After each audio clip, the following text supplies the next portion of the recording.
ನಮಸ್ತೆ ಕರ್ನಾಟಕ ಸ್ನೇಹಿತರೆ, ಪ್ರೋಗಾ rules ಜಾರಿಯಾಗಿದೆ. So ನೋಡೋದಾದ್ರೆ ಪ್ರೋಗಾ ರೂಲ್ಸಿನಲ್ಲಿ ಯಾವ ಅಂಶಗಳು ಒಳಗೊಂಡಿವೆ ಅಂತ ನಾವು ಈ ವಿಡಿಯೋದಲ್ಲಿ ನೋಡ್ಕೊಂಡು ಬರೋಣ.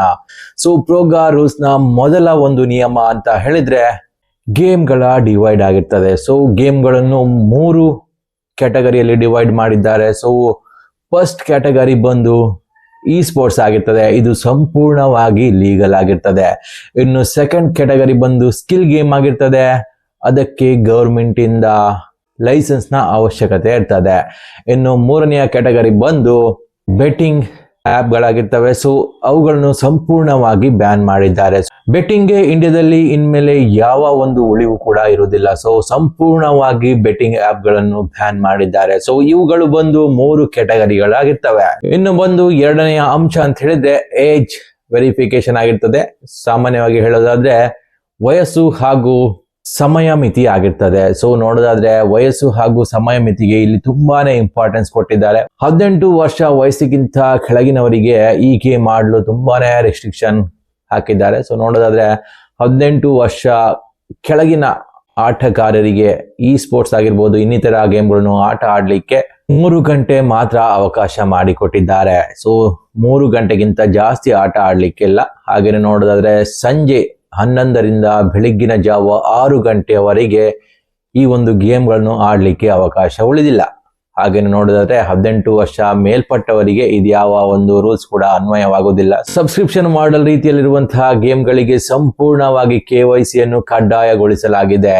ಸೊ ನೋಡೋದಾದ್ರೆ ಇದು ತುಂಬಾನೇ ಇಂಪಾರ್ಟೆಂಟ್ ರೂಲ್ಸ್ ಗಳಲ್ಲಿ ಒಂದಾಗಿರ್ತದೆ. 18 ವರ್ಷ ಮೇಲ್ಪಟ್ಟ ಯುವ ಜನತೆ ಹಾಳಾಗದೇ ಇರಲಿ ಅಂತ ಈ ಒಂದು ಕಾನೂನನ್ನು ಸರ್ಕಾರ ಜಾರಿಗೊಳಿಸಿದೆ. ಮಕ್ಕಳು ಹಾಗೂ ಶಾಲಾ ವಿದ್ಯಾರ್ಥಿಗಳಿಗೆ 10,000ಕ್ಕಿಂತ ಹೆಚ್ಚಿನ ಅಮೌಂಟ್ ಅನ್ನು ಇನ್ವೆಸ್ಟ್ ಮಾಡುವಂತಿಲ್ಲ.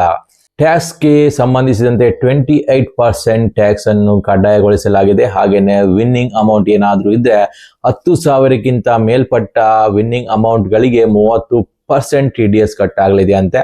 ಒಂದ್ ವೇಳೆ ಈ ಏಜ್ ಲಿಮಿಟ್ ಹಾಗೂ ಸಮಯದ ಒಂದು ವಿಷಯವನ್ನು ಯಾವ್ದಾದ್ರು ಕಂಪನಿಗಳು ಉಲ್ಲಂಘನೆ ಮಾಡಿದ್ರೆ ಮೊದಲ ಬಾರಿಗೆ 3 ಕೋಟಿ ರು ದಂಡ, ಹಾಗೇನೆ ಎರಡನೇ ಬಾರಿಗೆ 5 ಕೋಟಿ ರು ದಂಡ, ಹಾಗೇನೆ ಒಂದ್ ವೇಳೆ ಇದು ಮರುಕಳಿಸ್ತಾ ಇದ್ರೆ ಈ ಒಂದು ಕಂಪನಿಯ ಓನರ್ಗೆ ಜೈಲು ಶಿಕ್ಷೆ ಸಹ ವಿಧಿಸಲಾಗ್ತದೆ ಅಂತ ಈ ಒಂದು ನಿಯಮದಲ್ಲಿ ಹೇಳಲಾಗಿದೆ.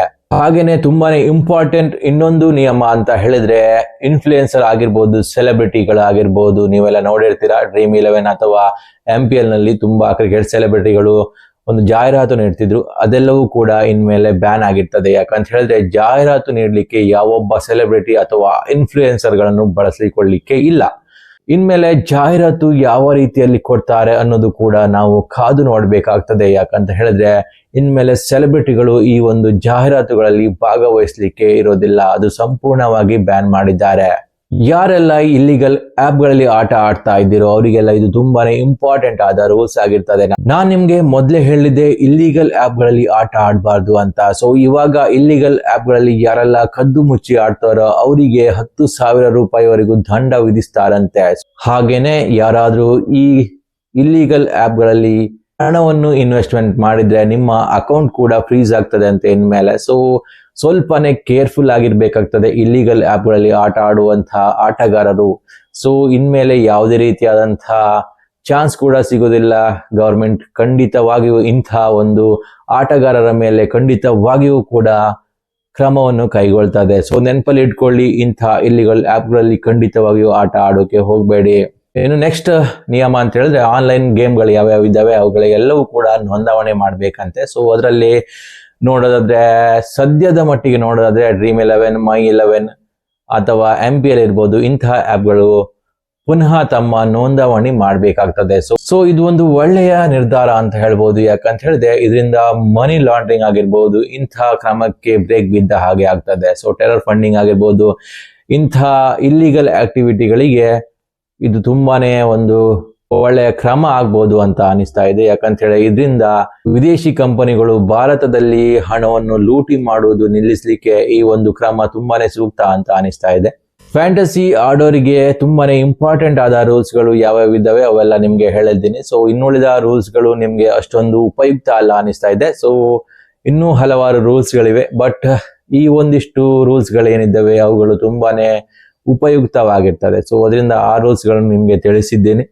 ಸೊ ಪ್ರೋಗಾ ರೂಲ್ಸ್ ಬಂದಿದೆ. ಸೊ ಇನ್ಮೇಲೆ ಬೆಟ್ಟಿಂಗ್ ಆ್ಯಪ್ ಆಗಿರ್ಬೋದು, ಇಲ್ಲಿಗಲ್ ಆ್ಯಪ್ಗಳಾಗಿರ್ಬೋದು, ಇಂತಹ ಆ್ಯಪ್ಗಳಲ್ಲಿ ಆಟ ಆಡೋದು ನಿಲ್ಲಿಸಬೇಕು. ಸದ್ಯದ ಮಟ್ಟಿಗೆ ಫ್ರೀಯಾಗಿ ಯಾವ ಕಂಪನಿಗಳು ಆಟ ಆಡಿಸ್ತಾ ಇದ್ದವು ಅವುಗಳೆಲ್ಲವೂ ಕೂಡ ಲೀಗಲ್ ಆಗಿರ್ತವೆ. ಯಾಕಂತ ಹೇಳಿದ್ರೆ ಅಲ್ಲಿ ಮನಿ ಇನ್ವಾಲ್ವ್ ಆಗೋದಿಲ್ಲ. ಸೊ ಇದರಿಂದ ಗೌರ್ಮೆಂಟ್ಗೆ ಯಾವುದೇ ರೀತಿಯಾದ ತೊಂದರೆ ಇರೋದಿಲ್ಲ. ಸೊ ಫ್ರೀಯಾಗಿ ಆಟ ಆಡಿಸುವಂತಹ ಆ್ಯಪ್ಗಳಲ್ಲಿ ನೀವು ಬೇಕಿದ್ರೆ ಆಟ ಆಡ್ಬೋದು. ಸೊ ಅದು ನಿಮಗೆ ಬಿಟ್ಟಿದ್ದು, ನಿಮ್ಮ ತರ್ಕಕ್ಕೆ ಬಿಟ್ಟಿದ್ದು. ಸೊ ಒಂದ್ ವೇಳೆ ನಿಮ್ಗೆ ಈ ಮಾಹಿತಿ ಇಷ್ಟ ಆದ್ರೆ ಖಂಡಿತವಾಗಿಯೂ ಲೈಕ್ ಮಾಡಿ, ಹಾಗೇನೆ ಸಬ್ಸ್ಕ್ರೈಬ್ ಮಾಡಿ. ನಮಸ್ಕಾರ.